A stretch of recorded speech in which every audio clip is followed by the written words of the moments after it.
Yeah, we're back. The first Episode episode 11, 11, season 2. season 2, episode 11, two ones. Boop boop. Yep. How you been since last episode? I'm. I think I'm getting this OBS figured out here. Hell yeah. Yeah, we had some technical difficulties with the previous episode, and Yeah. this one I'm having some technical difficulties with my face, so I'm wearing this really cool winter mask so you guys can't see it because I'm embarrassed. So, but yeah, we had some technical difficulties. Now you get to see some of my beautiful face. You get to see these lovely eyes and all of Sean's bald head once Yes. again. Oh, We're gonna have to start makeup in that fucking noggin, dog. all bald. Shiny. It's like Mr. Clean. This dude can take his hat off and put it on and straight up send Morse code flashes. SOS. Yep. Save our Sean. I tell the kids I lose a hair every day. Mm. That's just how it is when you get old. Losing one a day better than going gray? No, I don't think so. Yeah, I'm bringing some stuff about some ghost ships today. Some derelict ships, and one that I find a little bit funny, and one that's a little bit crazy and kind of recent. And Sean has brought us. I'm bringing the lore of Duendes, which is kind of like they're like Spanish leprechauns. Oh so to yeah, speak. instead of gold, you get pesos. Yeah, kind of actually. There is. Well, we'll get into it later. There is one story about that happening. Oh man, I can't wait to hear about it. So if you guys want to know where to find us, we're at wickedparanormalteam@gmail. If you've got anything you want us to talk about, or Yep. you want to reach out for advertising, we're Dead Time Stories on all the socials and Wicked Paranormal Team on YouTube. Yeah. So you can find our videos there. We're on Spotify and everything else. You'll see the little doodad logos at the corner of the screen, and you're probably listening to this on one of those streaming platforms anyway. Yeah. So let's get into it. If Odd you- number episode.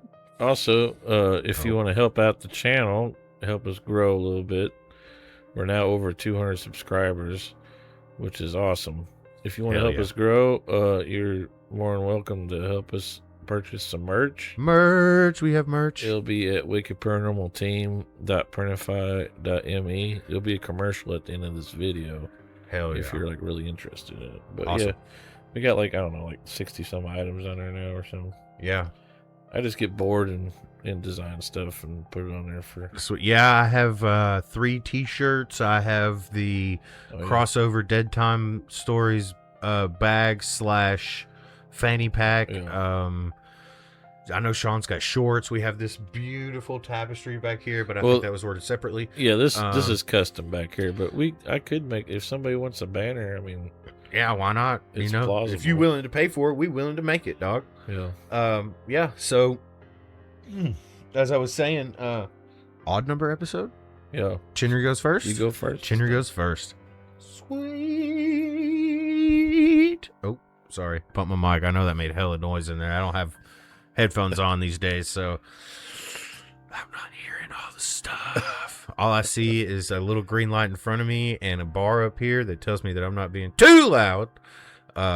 So let's get into it. Sorry about that. I couldn't help it. Oh, it's not going to be able to see my face. I wonder why. All right, ghost ships. Now, we've all heard of the myth of the Flying Dutchman, seen Yeah. as a bad omen at seas. Jack Sparrow. Doomed to sail the seas forever, but apparently there have been real ships found just floating along. Yeah. We're going to start with the one that is probably the most famous of these ghost ships. It's called the Mary Celeste. On October 20th of 1872, Captain Briggs, arrived at Pier 50 on the East River in New York City to supervise the loading of the ship's cargo, a 1,701 barrels of alcohol. His wife and his infant daughter joined him a week later, so they're still docked. On November 3rd, Briggs wrote to his mother that they intended to leave on Tuesday, adding that, quote, "Our vessel is in beautiful trim, and I hope we shall have a fine passage." So, on schedule, the morning of Tuesday, November 5th, the Mary Celeste left Pier 50 with Briggs, his wife and daughter, 7 crew members, and moved into New York Harbor. Well, the weather got all fucky. So Briggs was like, hey, let's chill here in the harbor for a little bit and wait and see what happens with this weather. So they anchored just off of Staten Island. 2 days later, the Mary Celeste left the harbor and entered the Atlantic Ocean. Now, while Mary Celeste prepared to sail, the Canadian brigantine, the Dei Gratia, Deigratia, it was nearby in Hoboken, and it was getting a cargo of petroleum going for Genoa via the Gibraltar Strait, or the Strait of Gibraltar. You know where the Strait of Gibraltar is? It dumps into the Mediterranean there.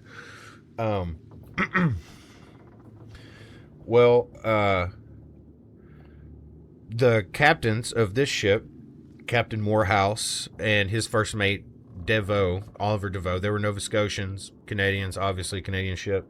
They're respected seamen. Captain Briggs and Morehouse shared common interests, and they were known to run in the same circles. And it was believed that they were friends, and a lot of this is due to Morehouse testified to Briggs' character during the salvage hearings in Gibraltar later on, after the incident. Now, once the Dei Gratia reached about midway between the Azores and the coast of Portugal, the helmsman reported a vessel heading unsteadily towards them at a distance of about 6 miles. The ship's erratic movements and the odd set of her sails led Morehouse to suspect something was wrong. As the vessel drew close, they couldn't see anybody on deck. There was no signs of anybody on deck. Except for ghostesses. They got no replies to the signals, so they sent the second mate and another guy to investigate. They sent him on a little dinghy. They established that it was the Mary Celeste by the name on the stern. They climbed aboard. The sails were partly set and pretty fucked up, some missing altogether. A lot of the rigging was damaged, ropes hanging loosely over the side. The main hatch cover was secure, but the fore and lazarette hatches were open. The lazarette hatch is the one right there by like the cabin, like the main quarters. Yeah. And their covers were beside them on the deck. The ship's single lifeboat was a small yawl and had been stowed across the main hatch, but it was missing. But the binnacle, the thing that held the ship's compass, like the big stand that it was in, it had shifted from its place and its glass cover was broken. There is about 3.5 feet of water in the hold, which is significant, but not like an alarming amount for a ship this size. And a sounding rod, which was a device for measuring the amount of water in the hold, was found abandoned on the deck as well. Yeah. So things are already kind of starting to look a little fishy. Looks something out of place there a little bit. Yeah, they found the daily log in the mate's cabin, and its final entry was dated at 8 a.m. on November 25th, 9 days earlier. It recorded the Mary Celeste's position off Santa Maria Island in the Azores, nearly 400 nautical miles from where they found it. Yeah, so 9 days it traveled 400 nautical miles, and nothing was recorded in that time. That shit's crazy. Yeah, because like the daily log, like they do that shit daily. Yeah, it just basically stopped, and there's nothing recorded for the drums beating in the distance, and they're approaching. Like in fucking Lord of the Rings, we're in the mines of Moria, and he's like reading the book, and then all of a sudden it's just like, oh shit. Yeah, the drums in the background. Oh no.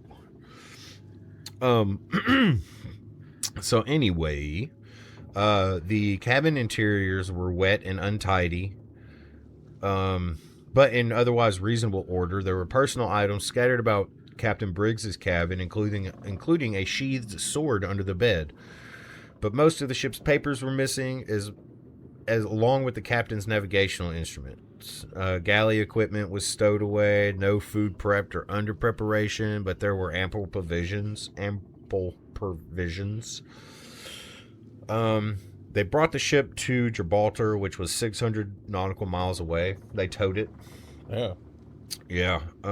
Pretty much what they did was they put half their crew on the Mary Celeste and then drug ass the whole way to the fucking Strait of Gibraltar because both ships were like way undermanned. Yeah. So it's just slow going the whole fucking way. Plus the one ship's fucked up. Like most of the sails and shit are fucked up. They finally made it though. Yeah, no, they made it. And this is a quote from DeVoe, the first mate. This is from a letter he wrote to his wife on the ordeal of bringing the ship. Bringing the ship was in such that I can hardly tell what I am made of, but I do not care as long as I got it in safe. I shall be paid well for the Mary Celeste. So when you salvage a boat like that, he's gonna make some bank. Yeah, you're gonna make some money. Now that being said, during the trials of the salvage and all of that, even the captain and the first mate of the ship that found the Mary Celeste were under suspicion of like killing the whole crew just so that they could salvage the ship. No. I mean, this was found to be completely untrue. However, it was a whole thing there for a minute. All right. This one's a little shorter.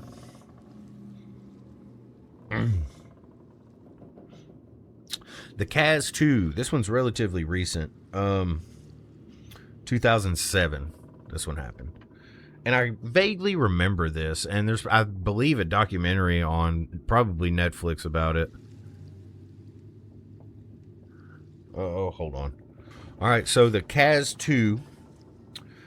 Yeah, I'm pretty sure I've seen a Netflix documentary about this. It was a 3-man crew, all of whom were residents of Perth, Australia.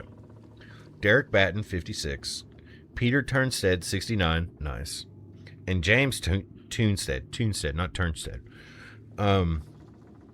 3 men were relatively inexperienced sailors, but the skipper, Batten, had undertaken a sailing course and 2 extended trips on board the Kaz 2 around Whitsunday Island and the Outer Reef. So he wasn't like super experienced, but he wasn't like super inexperienced. Not like the other 2 guys were. Yeah. And one of them is 69, almost 70 fucking years old. Damn. So according to the Captain Ahab. Yeah, no shit. The white whale.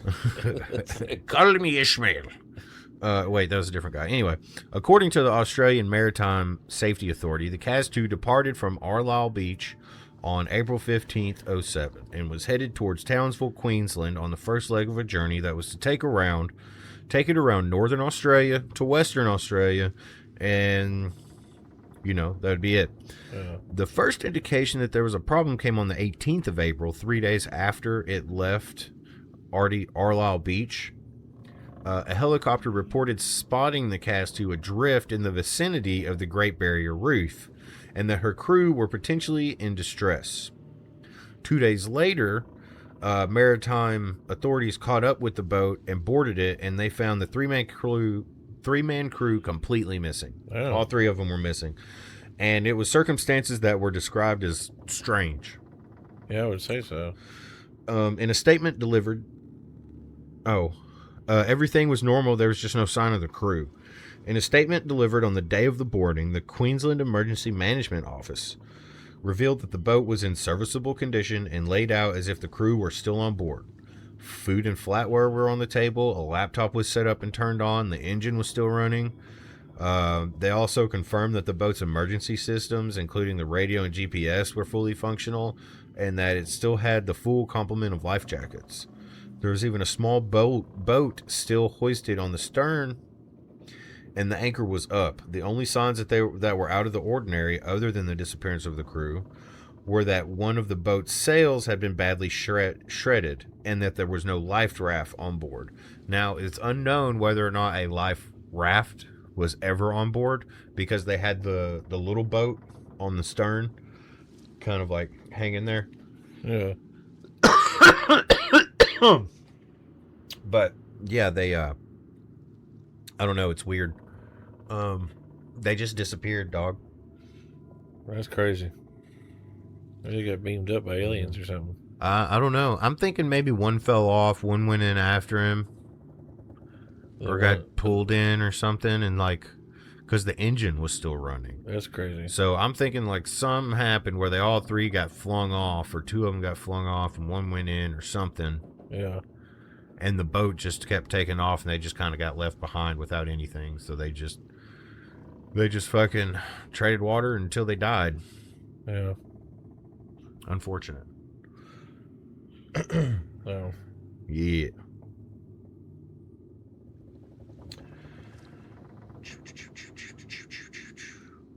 All right. So the next one, the Lyubov Orlova. Cool. Lyubov Orlova. It's named after a Russian film star of the same name. I'm not going to try to pronounce that again. So LO is what we're going with. The ship was built for the Far Eastern Shipping Company based at Vladivostok in the Soviet Union. It served as an expedition cruise ship. Her hull was built in finished Swedish ice class 1A to withstand impacts of ice, as she often sailed in Antarctica and in the Arctic. Arctic.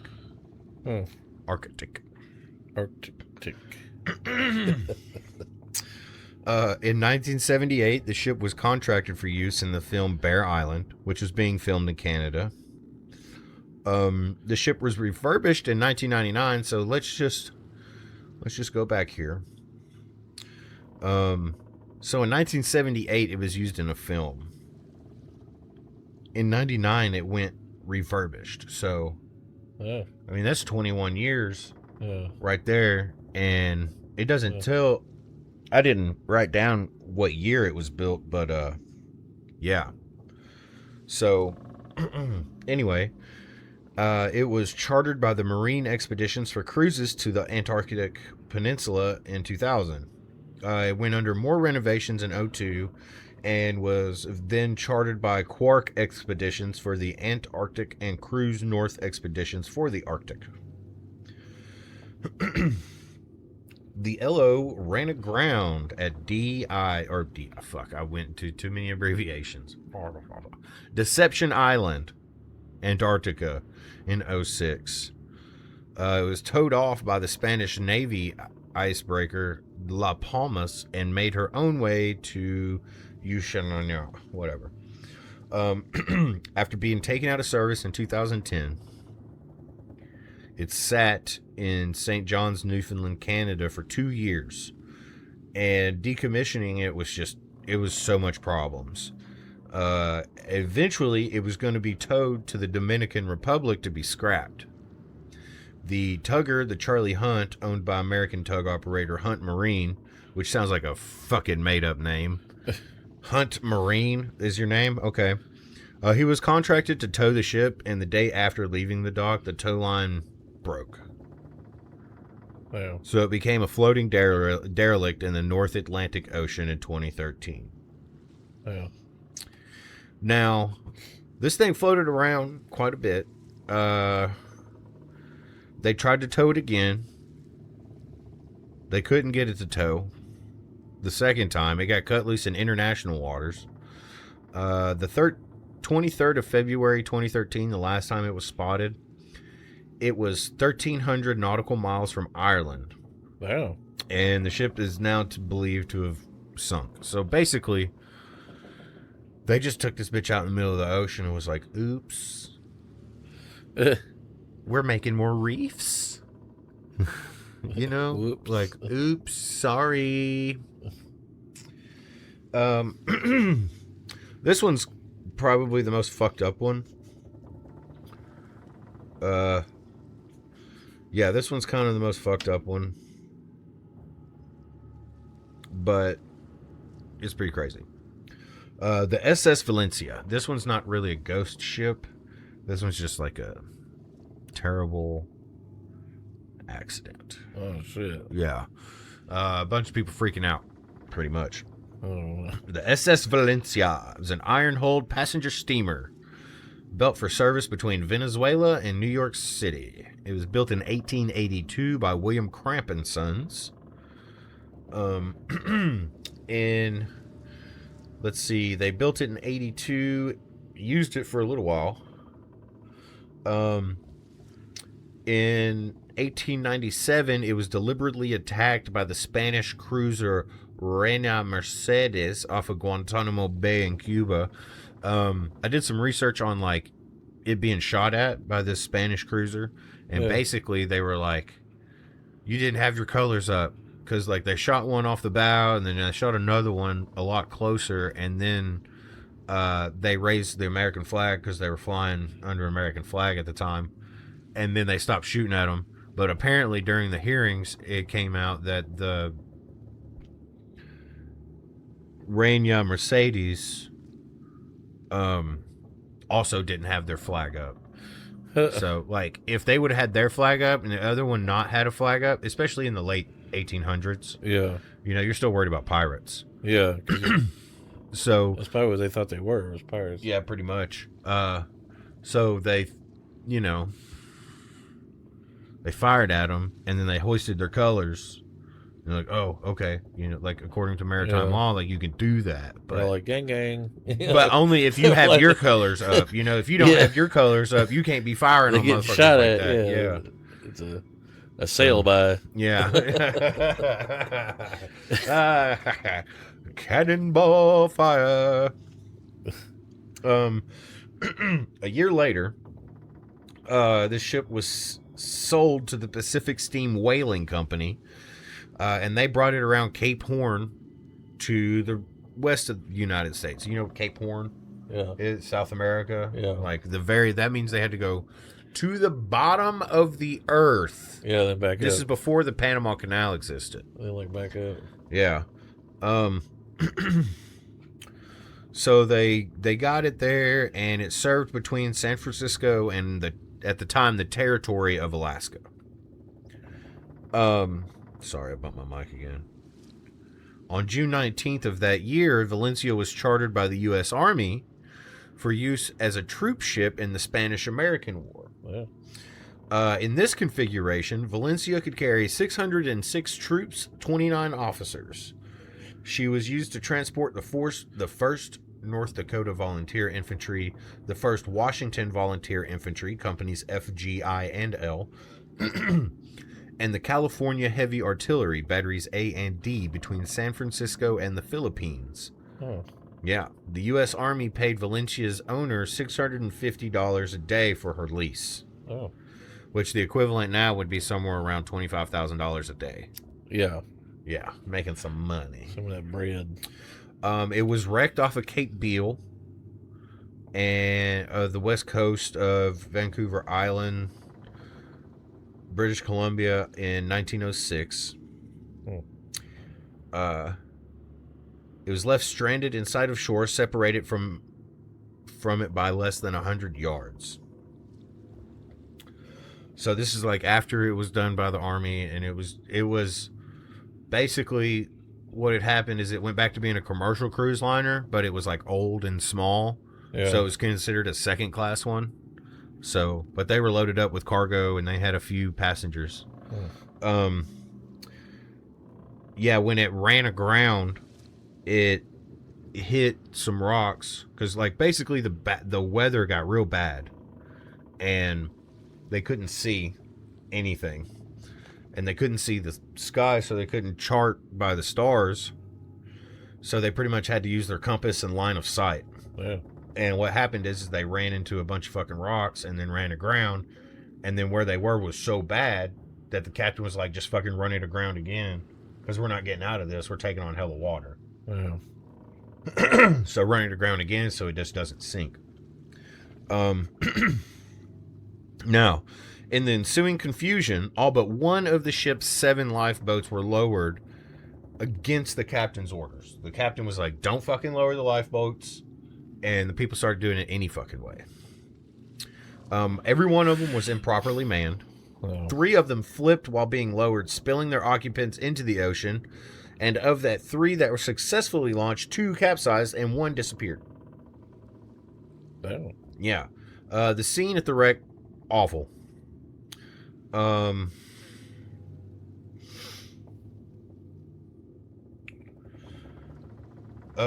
Shit.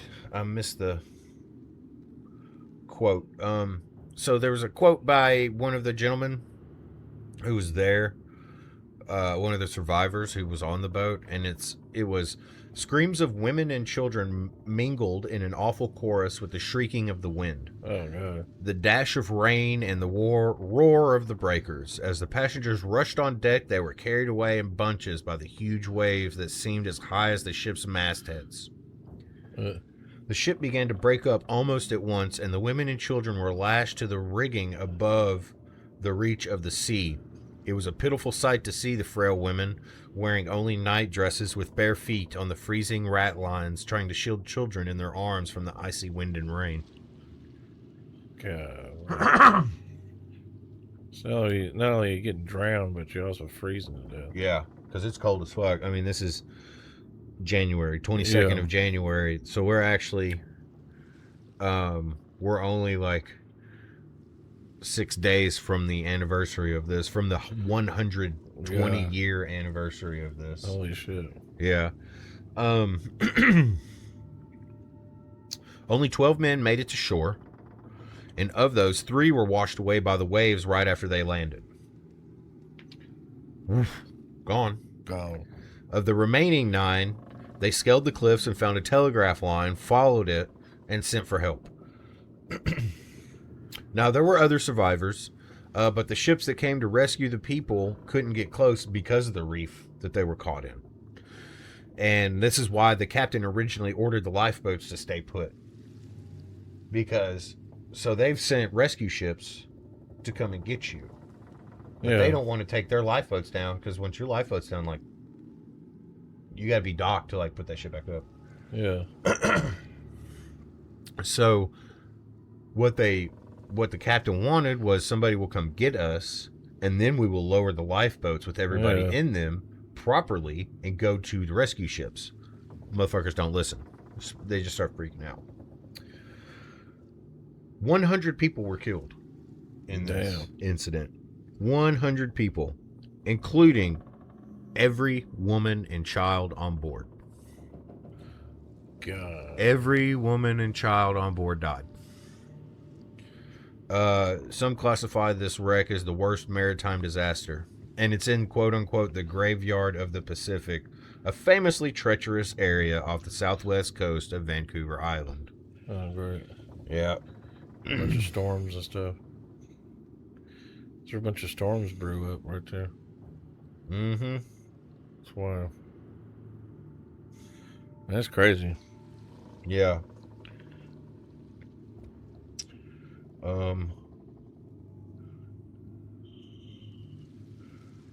Alright, this is my last one.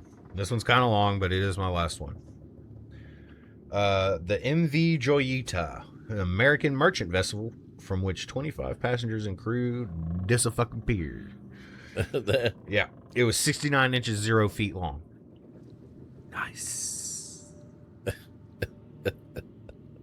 That was a little tidbit I found about this ship, and I made a note in it. See, 69. She was 69 feet, 0 inches. Nice. I love a big woman. In October of 41, this ship was acquired by the Navy and taken to Pearl Harbor. This is 2 months before the attack on Pearl Harbor. Oh, shit. It was outfitted as a yard patrol boat, YP-108, Yard Patrol-108.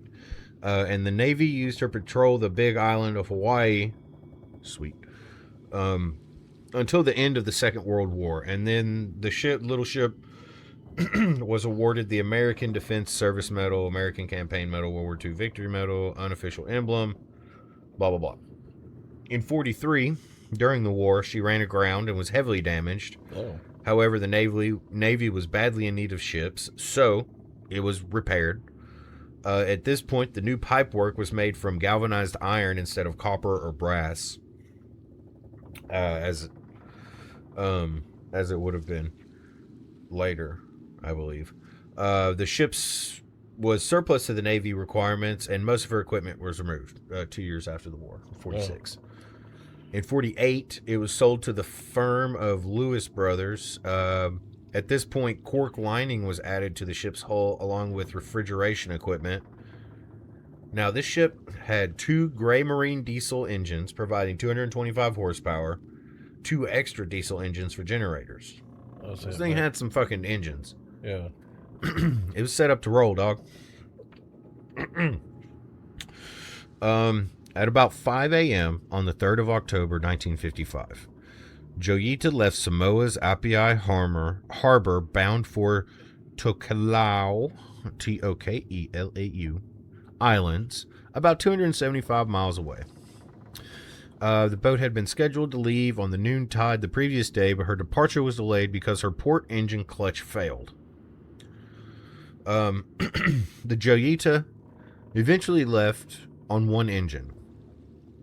Whatever, we ain't going that far. It's only 270 miles. Right? That's like here to Louisville or something. Indianapolis. Like a 6-hour drive. Anyway, so it had 16 crew members, 9 passengers, including a government official, a doctor, Alfred Andy Dennis Parsons, a World War II surgeon, on his way to perform an amputation. Oh. A copra buyer, which copra is like the dried husk of a coconut. Yeah. And 2 children. Her cargo consisted of medical supplies, timber, 80 45-gallon empty oil drums, and various foodstuffs. The voyage was expected to take between 41 and 48 hours. The Joyita was expected to arrive on the 5th of October. On the 6th, the port reported that the ship was overdue. Nobody reported receiving a distress signal. Search and rescue mission was launched, and from 6 to 12 October, Sunderlands of the Royal New Zealand Air Force covered the probability area of nearly 100,000 square miles of ocean, but no sign of her or any of her passengers or crew was found. Wow. Yeah. 5 weeks later, on the 10th of November, Gerald Douglas, captain of the merchant ship Tuvalu, coming from Suva to Funfuti, sighted Joyita more than 600 miles west from her scheduled route. 600 miles west, dog. Yeah, way the fuck out. Yeah. It was just drifting. The ship was partially submerged and listing heavily. The port deck rail was awash, and there was no trace of passengers or crew. 4 tons of cargo were also missing. Damn. The recovery party noted that the radio discovered was tuned to 2182 kilohertz, which is the International Maritime Radio Telephone Distress Channel. Right? Oh, shit. Like, if you got some shit happening and you're in distress, this is what you need to be calling. So, here's some interesting facts about, because, like, everybody was gone. They don't know what the fuck happened. So, there was some damage to the superstructure. The flying bridge had been smashed away, and the deck house had light damage and broken windows. A canvas awning had been rigged on top of the deck house behind the bridge, meaning that like the fixed awning was fucked. Yeah. The Joyita carried 3 Carly life rafts and a dinghy, but they were all missing. Damn. Yeah, and it didn't carry enough life jackets for everybody on board. So it wasn't okay. Yeah. The starboard engine was found to be covered by mattresses. That's weird. Yeah, while the port engine's clutch was still partially disassembled. So the starboard engine is the one that was supposed to be still working. Yeah. So, yeah, it was still only running on one engine. The starter motor of the starboard auxiliary engine was also missing, indicating that that engine was unserviceable as well. So, like, one of the backup generators Yeah. was also, like, missing parts. Yeah. Um, So maybe they had some type of mechanical error trying to fix shit. oh, there's more. That's crazy. An auxiliary pump had been rigged into the engine room, mounted on a plank of wood, slung between the main engines. However, it had not been connected. So they rigged it up and never connected it. Yeah. The radio on board was tuned to the international distress channel. However, when the equipment was inspected, the break was found in a cable between the set and the aerial, the big antenna. Yeah. And the cable had been painted over, so you couldn't see the break in the cable, like where it had been smushed and fucked up. Oh shit. Yeah. So they had no idea of knowing that their shit was fucked. Oh shit. So it only gave them about a 2-mile area that they could call for help. Yeah, I was saying shit right there. The electric Floating around in the ocean. Yeah. The electric clocks on board, which are wired to the vessel's generator, stopped at 10:25, and the switches for the cabin lighting and navigational lights were on, implying that whatever happened at night. The ship's logbook, the sextant, mechanical chronometer, and other navigational equipment, as well as firearms Miller kept in the boat, were all missing. Wow. Yeah. Here's the craziest thing. A doctor's bag, because remember there was that doctor, he was headed to do an amputation. Yeah. A doctor's bag was found on deck containing a stethoscope, a scalpel, and 4 lengths of blood-stained bandage. What? Yeah. There was still fuel in the tanks, and from the amount used, it was calculated she made some 243 miles before the vessel was abandoned, probably within 50 miles of its destination. Oh. Yeah. The leak, which had, caused it to tip and run on its side, Yeah. probably started after 9 p.m. on the second night of the voyage, with 9 hours of darkness ahead. Oh shit. So you got 9 hours of darkness. You can't figure shit out. Yeah. All the power's out. Like, what are we going to do? Yeah, sitting ducks. Now, although it was found with the bilges and the lower decks flooded, the hull was sound, and once the water was pumped out, it floated straight as an arrow. Like, it was fine. They towed it to harbor, and while it was moored there, investigators heard the sound of water entering the vessel. It was found that a pipe in the raw water circuit of the port's auxiliary engine's cooling system had failed due to galvanic corrosion, allowing water into the bilges. What's that? The first the crew would have known about the leak was when the water rose above the engine room floorboards, by which time it would have been nearly impossible to locate the leak. So it's leaking from underneath them. Oh, because of the... Yeah, and there's no way to get under there to fucking find the leak because it's full of fucking water now. Yeah. And it's dark. Yeah, they're dead in the water. Literally. And you have 9 hours of dark ahead of you. Yeah. And while the bilges worked, they didn't have strainers and they got clogged. So they weren't able to, like, pump water out. Oh, great. So there's a lot of theories on this, on what happened. I think what happened is they were attacked. Aliens. Pirates. Oh. I think they were attacked by some kind of pirate. And It's aliens. because there was a bunch of cargo missing. It was just that there were Somalian. 4 tons of cargo was missing, and it didn't just leak out the side. No. So what I think happened, personally, I think somebody come on board, started stealing the cargo, because obviously there was some type of altercation, because there's 4 lengths of bloody rag in this doctor's pouch, along with a scalpel and a stethoscope. Yeah. There was an altercation. Some shit happened, because obviously their boat got a little fucked up. I think they were the other robbers or whatever were going to steal this boat, but it started taking on water because it was low-key a piece of shit. Yeah. And they were like, fuck it, just abandon it. And they left the people on board, but they probably only left them like one of the lifeboats. Yeah.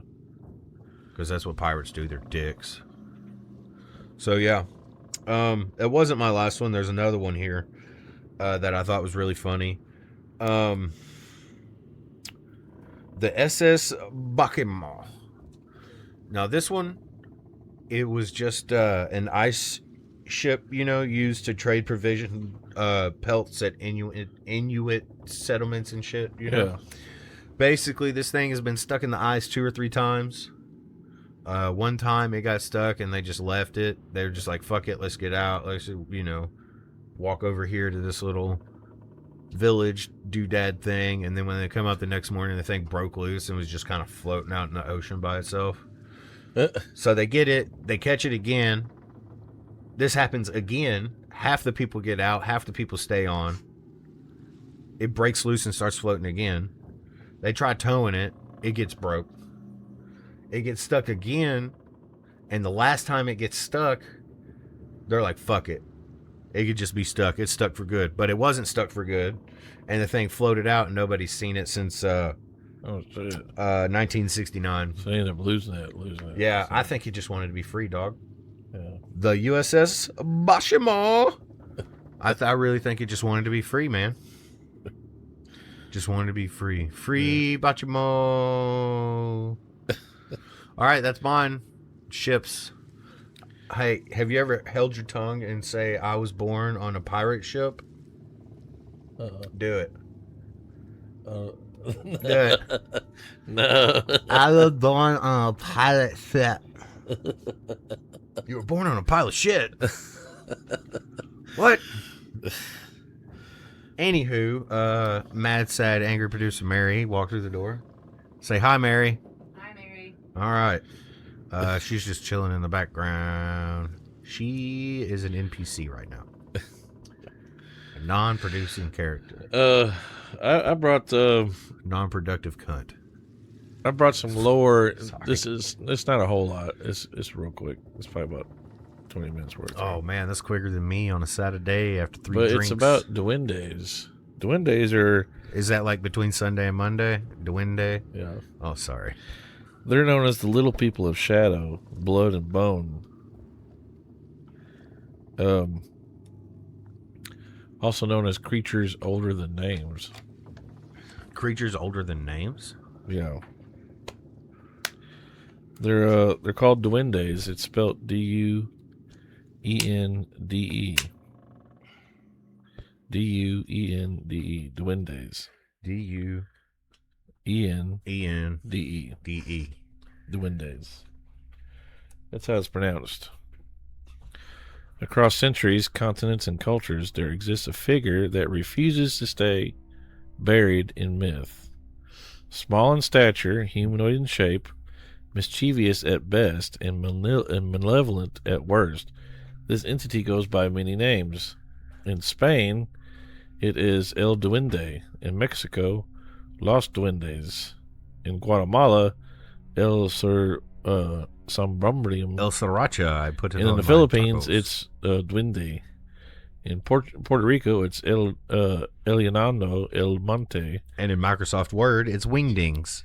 And in the Appalachian and Celtic lore, something eerily similar lurks under the names fairy folk, gnomes, or the hidden people. Sorry, I had to... That's what they call it in the mountains. I had to throw some stuff up in there. They are short, often between 2 and 4 feet tall. They wear hats, cloaks, or old-fashioned clothing. They live underground, in forests, caves, ruins, or near water. And they like to steal, lure, mislead, protect land, and punish disrespectful people. And most disturbingly, they are still being seen today. That's the crazy part. Not to mention they like to steal children. It's not merely a fairy tale. This is a duende story being a being that may represent one of the humanity's oldest shared encounters with something not entirely human. The word duende originates from Old Spanish duende casa, meaning lord of the house. The term dates back to at least 13th century, but the creature itself is far older. You got before 200 BCE, before Rome conquered the Iberian Peninsula, native Celtiberian tribes believed that the earth spirits, guardians of land, caves, and springs, these spirits were said to live beneath the soil and emerge at night. Roman historian Strabo, 63 BCE to 24 CE, wrote that the Iberian tribes leaving food offerings near rocks and forests to appease the quote-unquote small spirits of the ground. So there's recorded there's recordings. History of this going There's way back. historical recordings of these dating all the way back, like pre-Roman. Like this is, they're considered protectors of property, a punisher of the arrogance, and a being that demands respect. They're most commonly found like towards the southern region, like below. They're basically, to say it best, they're like Spanish leprechauns. You know what I mean? They're leprechauns that kind of Los leprechaunes. yeah. They're that's where the lore kind of. It may have been slightly problematic. But Sorry. during the Middle Ages, Christianity framed older pagan entities as either demons or deceptive spirits. If it's not God, it's a demon. Hail Satan. Yeah, they used to depict them as wearing red caps, making mocking laughter, and vanishing into walls. That's what these creatures could do. By 1438, Spanish priest Fray Martin de Castellana wrote in Tratado de las Supersticiones that duendes were neither angels nor men. Quote, but something else began that intimidates mankind, yet belongs to the shadows of the world.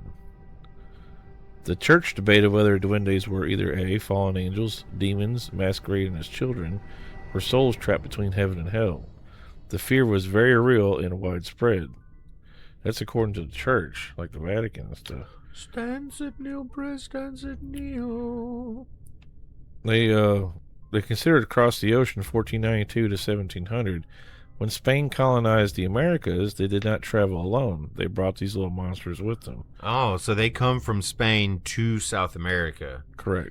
Dang, so they brought disease and little evil fucking Mexico, leprechauns? Mexico and Central America. Damn. By 1521, I wonder Spanish... if that's how that one got in the hood. Maybe. By 1521, Spanish settlers in Mexico reported encounters with duendes, Del Monte forest spirits, said to kidnap children. They would, for some odd reason, they would braid horses' manes.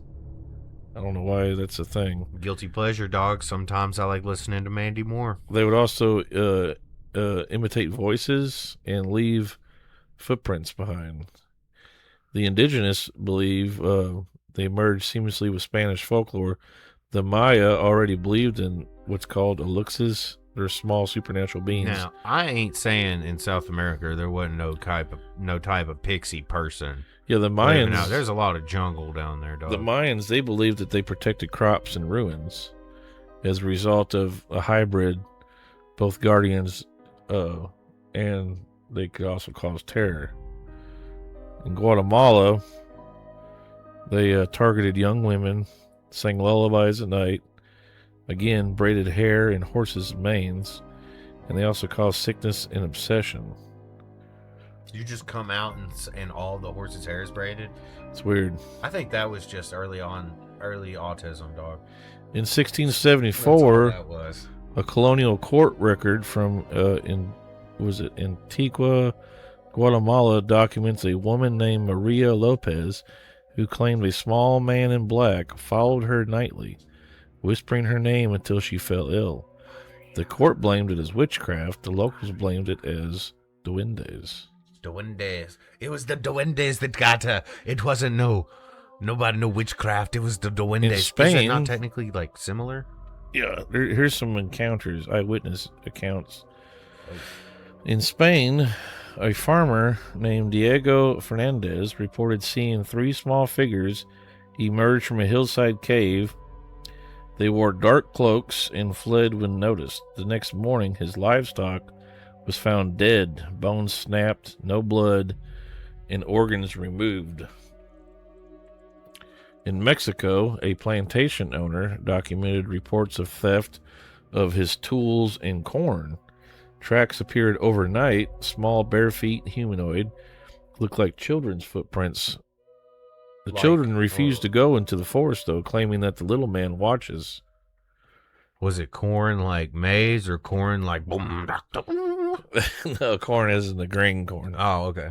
He would steal the man's. I was like, dang, dude. Freak on a leash. But he's off his leash. The little black man is off his leash. In Puerto Rico, a Spanish-American war soldier stationed near El Yonquin rainforest reported hearing laughter and seeing small figures dart between trees. One soldier, Corporal Andreas Molina, vanished during a night patrol. Only his hat was found. Pretty crazy. Hold on, let me see that location again. Let me see that. Where? That last one you read. Oh, Spanish-American El Yonquin or Yonk. It's Okay. Yunque. Yonquay. Yonquay rainforest. Okay, so that guy probably was either attacked by locals, eaten by a giant anaconda, or fell into a hole. Yeah. That's why you only found his hat. He could have just been eaten by a giant anaconda, because they do exist. Now in the Philippines, they this does is exist. this is from 1600s until present right now. The Philippines, they have them divided into 2 types of categories. If they're white, they call them Duende Puntes and they're benevolent. If they're black, they're Duende Intims and they're malevolent. That's just racism, dog. Yeah, You can't just be like, the white ones are good and the black ones are bad. They That's live. just racism. You say this is Puerto Rico? Apparently this is according to like what clothes they wear. Or where was this at? Where is this at? This is in the Philippines. The Philippines. Yeah, Filipinos are racist. It depends on what clothes you're wearing. Apparently, they live under homes, trees, and termite mounds for some reason. If you disrespect them by like urinating on the ground, or if you like destroy anthills, they believed that they would cause illness. In 1903, a medical report from Manila describes patients suffering sudden paralysis after claiming they offended the Duende. The doctors couldn't explain it. That was the real thriller in Manila right there. Motherfuckers just randomly getting full paralysis. I'd be freaking out. Doctors Without Borders. That probably didn't exist. And then in Argentina, a viral case involved a photograph allegedly showing a duende near a rural road. The witness, Alejandro Gonzalez, claimed that the creature followed him home, knocking on his windows for weeks because it knew it took a picture of him. Oh, really? Yeah. I know you got a picture of me. Yeah, he's like, I know you got give me that picture. I'd have looked right at it and been like, Rumpelstiltskin. And just seen what happened. Be like, aha, now you have to make all my shit from gold. In Mexico, in 1957, a construction worker reported a small humanoid creature sabotaging equipment. One man claimed it stared at him with black, reflective eyes before vanishing into concrete rubble. It's pretty crazy. These things are said to look like gremlins. Literally, they look like when gremlins go from like the fuzzy little mogwai to like the reptilian looking Spike and shit. This is what they look like. They're like basically they're like that, but they wear little red caps like leprechauns. So they're like little evil leprechauns that look like gremlins, pretty much what they are. Gremlicons. But they're not as stout and not as tall as leprechauns. They're shorter. They're like 2 or 3 feet tall, maybe. Gremlicons. Yeah. And it's only like in Spain and stuff like south of the border. Pretty crazy. Even paranormal researchers noted striking similarities with Duende encounters.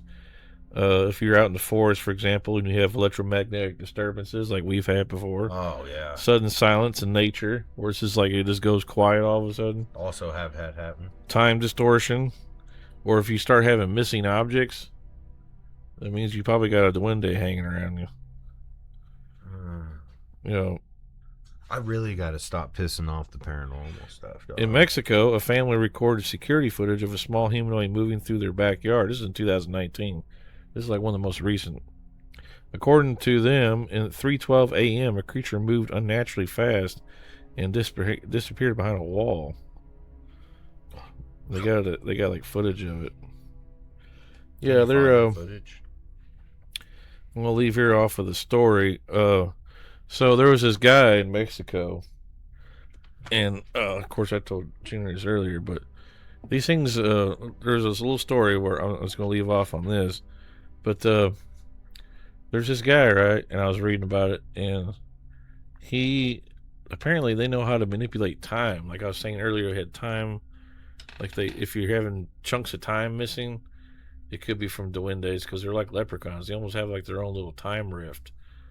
They're this guy was like going home in Mexico, and he was playing his guitar, and he was jamming out and stuff, and he come across like 2 or 3 duende, and they're like, hey, you know, we like your playing, play for us, and we'll pay you in gold. And he was like, all right, bet. You play a pretty good guitar, boy, Yeah. but give the duendes their due. I bet a pile of gold against your soul. You can play guitar for you. It was kind of like, yeah, the devil went down to Mexico.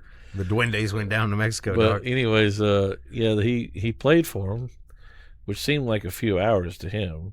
You know what I mean? And as it started getting dark out, he's like, okay, well, you know, I appreciate, you know, you pay me, because they gave him gold, and he left. Got a skedaddle.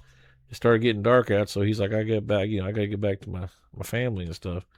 And he got back to the house to notice that his house was not the same. It looked like it had aged like 60 years. Oh, no. Like, you know what I mean? And stuff was out of place. It was, you know, something was amiss. And he went to go knock on his door to find this elderly woman who was in shock because apparently it was his wife like 60 years in the future. And he looked like he was still like in his 20s. And she's like, where have you been all this time? We thought you were dead. You know what I mean? Like he's been gone for like 60 years. Yeah, 60 years is a hot minute, dog. Like his kids were already grown up and moved on. They all thought he died. He was like, no, I was playing with these duende. They wanted me to play them a song, so I sat and played them a song for a few hours. And they said they gave me gold. He's like, look, I'll show you. And he pulls out this pocket, and it's nothing but pesos. What? They done tricked his ass. Isn't that what I said at the beginning? Holy shit. They done tricked his ass with What? pesos. So the only thing, they not only robbed him of his time, but they didn't even pay him. Damn, dude. There's got to be some type of fucking duende They're civil tricksters, court. man. Yeah, no, I don't know. You got to be able. I would be summoning something bigger. So it's always like, don't mess with duendes because their time, they'll mess you up. I'd be like, fuck you, duendes are real? All right, that means some of this other shit's real. Let's find Yeah. out what'll eat a fucking duende. Yeah. I'm going to get my money. You took 60 years of my life, dog. I'm going to get my money. Yeah. Yeah, I'm going to leave it there because we're at about an hour now. Hell yeah. A little over. But Good episode, sir. Good record. Yeah. Sorry you all couldn't see my lovely face. You saw as much of it as I wanted you to see. yeah, make sure to drop a like and a share and comment. Subscribe and tell your friends and buy some merch or don't or whatever. You know, I don't really care. We're doing this for fun. Thank you. Y'all take it easy now. Deuces. Bye now.